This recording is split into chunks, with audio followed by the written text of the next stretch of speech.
من ذا الذي يقرض الله قرضا حسنا فيضاعفه له أضعافا كثيرة والله يقبض ويبسط وإليه ترجعون.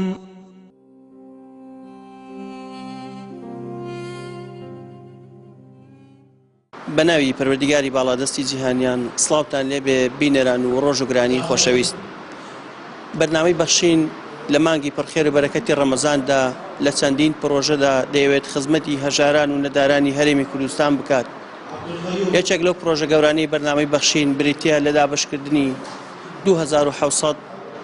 کارتۆن کە پڕێتی لە خۆراک و پێداویستی بۆ مانگی ڕەمەزانی پیرۆز دابەشی دەکات بەسەر هەژاران و نەداران و منداڵانی بێباوک بەبێ جیاوازی لە سەرجەم شار و شارچکەکانی هەرێمی کوردستان. بەمەبەستی دابەشکردنی 100 بەشە خۆراک لە ناحیەی خەلیفان ئەمڕۆ بەرنامەی بەخشین سەردانی ئەو دەڤەرەی کردووە. ئەمانەوێت بە هاوکارەکانی ئێوە بەشێک لە مەینەتی و ناڕەحەتی و ناسۆرەکانی ئەم خەڵکە هەژار و کەم دەرامەتە کەم بکەینەوە. چەند ساتێک لەگەڵمانە.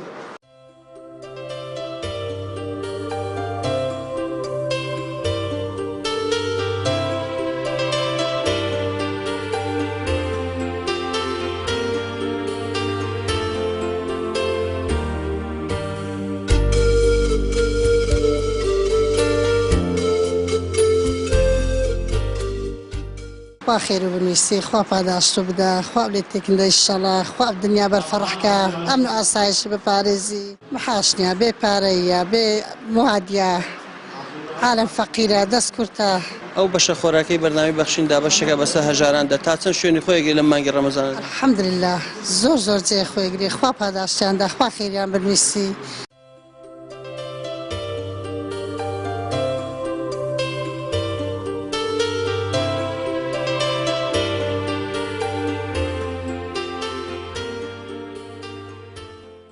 پێ خۆشحاڵین و بەرنامەی بەخشین مەمنونی بەرنامەی بەخشین و کەوا ئەو ئەزریان شێشایە کاتنەوە دابەشکردنی بە ئەرزاخۆ لۆمە دابەشەکە یاخۆ بخێنە سەرچاو.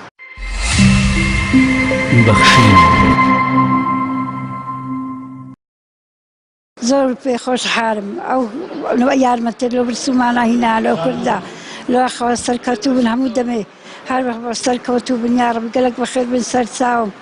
زۆر بەخێرن سەرچاو بکەن. خەڵک تا چەند پێویستی بە هاوکاریە؟ خەڵک وەزعی چۆنە؟ ئەرێ بەخوای پێویستی بە هاوکاریە، ئەرزاق نییە، معاش نییە، کەس نەمووی نەخۆش لە مارەیە، زۆر بەخێر سەرچاو بکەن.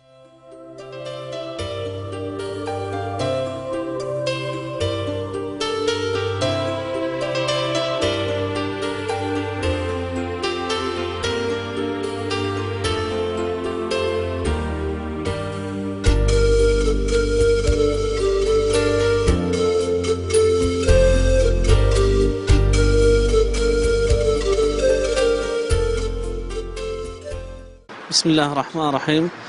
بەخێراتنی بەرنامەی بەخشینەکەین دەستخۆشان لێکەین کە ئەو سنووری بەسەر کردیتەوە بە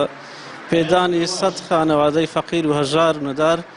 کە لەو سنووری خەلیفان ئامادە بووە. زۆر دەستخۆشان لێکەین کە هەموو سارێ دابەشکردنی ئەو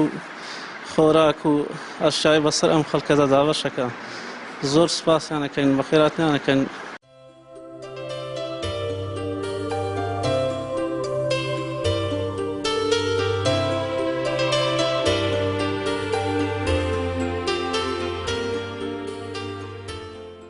زۆر مەمنونین، زۆر سوپاسیێواکەین ئێوە برا بە ڕێزانەکە هاتوونە ئێرە هاوکاری خەڵکی دەکەن و خەڵکی دەست بەبار وەربگری یا ڕەبی خوای گەورە پاداشت بدە لە دنیا و لە قیامەت. زۆر بەخێر بێن سەرچاو. زۆر مەمنون، زۆر سوپاسیەوەی کەناڵی قسمان دەکەم. گەلێک بەخێر بێن سەرچاو، گەلێک بەخێر بێن سەرچاو. بەخشین خێرخوازانی خۆشەویست، لە ڕێگەی ئەم ژمارە تەلەفۆنانەوە دەتوانن پەیوەندیمان پێوە بکەن و ببەخشن تا بەخشین بەردەوام بێت. بەخشین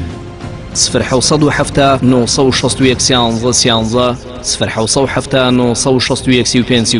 0750 723 25 55. بسم الله الرحمن الرحيم سرتا بەخێراتنێکی بەرنامەی بەخشینەکەم بۆ سنووری خەلیفان و دەوروبەری و دەستخۆشی لە ئەنجومەنی خەلیفانی کۆمەڵی ئیسلامی ئەەکەم کەوە هەڵساون بە هاوکاریکردنی کۆمەڵێک فەقیر و هەژار و کەم دەرامەت و خەڵکی ئاوارەی سنووری منطقەی خەلیفان و دەوروبەری ئەوە بەڕاستی ئەویان جێگای دەستخۆشیە چونکە ئێمە بەخۆمان ئەزانین لە ئێستادا وەزعی اقتصادی زۆر خراپ بەسەر خەڵکی هەرێمی کوردستان داهاتووە خەڵک یەکجار فەقیر و هەژار و کەم دەرامەتە خەڵکێک ناتوانانی پێداویستیەکانی ژیانی خۆی دابینکە بۆیە بەڕاستی جێگای دەستخۆشیە کە بەرنامەی بەخشین ساڵانە لە مانجی پیرۆزی ڕەمەزاندا هاوکاری بەسەر خەڵکی فەقیر و هەژار و کەم دەرامەت دابش ئەکە ئێمە هیوادارین هەموو بەرنامەکانی تریش هەوڵەکانیان سەر بکەنەوە لە مانجی پیرۆزی ڕەمەزان بۆ هاوکاریکردنی خەڵکی فەقیر و هەژار و کەم دەرامەت ئەویان جێگای دەستخۆشیە و جێگای نرخاندن و جێگای بایەخە ئەشمەوێ پامێک ئاراستەی دەوڵەمەندەکانی کوردستان بکەم کە بەڕاستی خەڵکێکی فەقیر و هەژار و کەم دەرامەت و بێمەئوا و خەڵکێکەوە بژێوی ژیانی خۆی پێدابین ناکرێ کرێمانجی کرێ خانووی پێنادرێت لە مانگەکانی کە کاتی کرێدانی دادێ بۆیە داواکارم لە مانجی پیرۆزی ڕەمەزاندا قۆڵی مەردایەتی و کوردایەتی لێ هەڵکەن هاوکار و یارمەتیدەری خەڵکی هەژار و کەم دەرامەت بن و ماڵ و سەروەت و سامانەکانیان بەسەر خەڵکی فەقیر و هەژاردا دابەشکەن بۆی لەو کەسانە بنکەوە لە ڕۆژی قیامەت خوای پەروەردیگار ڕحمیان پێەکە لەو کەسانە بنکەوە لە ڕۆژی قیامەت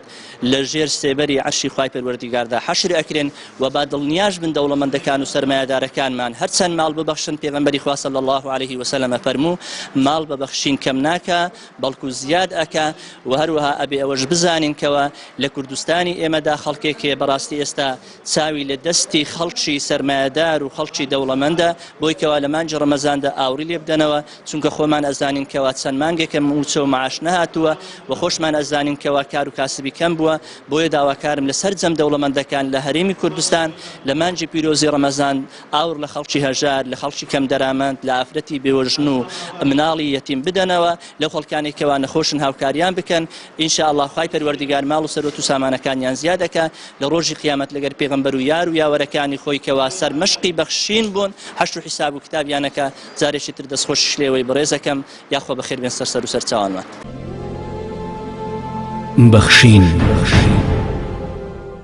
خەڵکانێک هەن بە خەمی خەڵکی هەژار و نەدار و نەخۆشن ئەو کەسە هەژار و نەدارانە بەسەرکەنەوە لە دەرگای ماڵەکانیان بدەن خۆشی بینە ماڵیان بزەو خەندە بینە سەرێوەکانیان فرمێشی چاویان بستڕنەوە پێغەمبەری خوا دەفەرمێت دا و مەڕڵاکم بسەدەقە نەخۆشیەکانتان تەداوی بکەن بە بەخشین پێغەمبەر صلی الله علیه و سلم هەرێکێک کە لێ بقە و مابایە دەستی برایەکی دەکرد دەگوت فەرمووی وەرە یارمەتی بدە پێغەمبەری خوا صلی الله علیه و سلم بۆمان پێدەفەرمێ ئەو کەسی ماڵی خەڵکی ئاوادان دەکاتەوە دڵی فەقیر و هەژارەکان خۆش دەکات رب العالمین لە قیامەتدا دڵی خۆش دەکات کەواتە ئێوەش ببەخشن بزانم پێغەمبەر صلی الله علیه و سلم دەفەرمێ اتقوا النار ولو بشق تمرة خۆتانی پێ لە ئاگر پارێزن ئەگەر قەسبێکتەوە بیکە دوو کرد کەرتێکی ببەخشەوە بدە فەقیرێک و هەژارێک کەرتەکەی تر بۆ خۆت و ماڵ و مدارت هەتا خواگر لە ئاگر بتپارێزی کەواتە بەخشینی یەک لێتە قەسب ئەتوو لە ئاگر دەپارێزی دەوڵەمەندان قەت مەترسین پارەتان کەم بیتەوە فەرمی خواگر ئەنفیق منفیق عەلەیک تۆ ببەخشە ئەمنیش پێت دەبەخشمەوە ماڵە هەژارەکان ئاوادان بکەنەوە فرمێسکەکانیان ئی منداڵە بێ باوکەکان ئی منداڵە بێ سوکنەکان ئی دایکە دەرجەرگ سوتاوەکان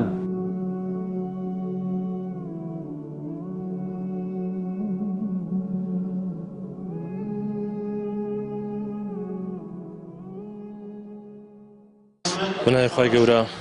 وەکو بەرپرسی نووسینگەی خەلیفان بەنامی بەخشین بەخێرهاتن زرامتان نەکەین دەستان خۆش و خواپاداشتان داتەوە دەستخۆشی لە بەنامی بەخشینەکەین حوتەمین ساڵە بەرنامەکەی جشقایەنە لە هەموو وەرزەکان بە تایبەتی لە مانجی ڕەمەزان زۆر بە گروتینەشی گەرم و گوڕەوە دێتە سەرخەت دێتە مەیدان لۆ خەرکی فەقیر و هەژار و کەم دەرامەتەوە ئەم ساڵیش بە هەمان شێوە شوێنەکان بەگشتی چواردە شوێنی لەخۆ گرتووە هەر شوێنە کۆمەڵک ئەرزاقی لۆدانا بە تایبەتی سنووری خۆمان خەلیفان 100 عایلەی بەسەر کردەوە هەر عایلە و کۆمەڵک خۆراشیدانێ ئێمە دەستخۆشیان لێکەین و خوای گەورە پاداشتیان داتەوە لەسەر ئەساسی لەمە لە گوندەکان لە گەڕەکەکانی خۆمان لە شوێنەکانی خۆمان پرسمان کردو بە خەرچی دەوروبەریان کاکە ئەو ناوانەمان دەنێ ئەو ناوانە مستحقن لەسەر ئەساسی ناومانویسینە و داوامان کردو وەڵا زۆریان دڵخۆشن هاتنەکەیان دیارە لە هاتنەکەی ڕادیارن کە دڵخۆشن کە پێکەی خۆشن.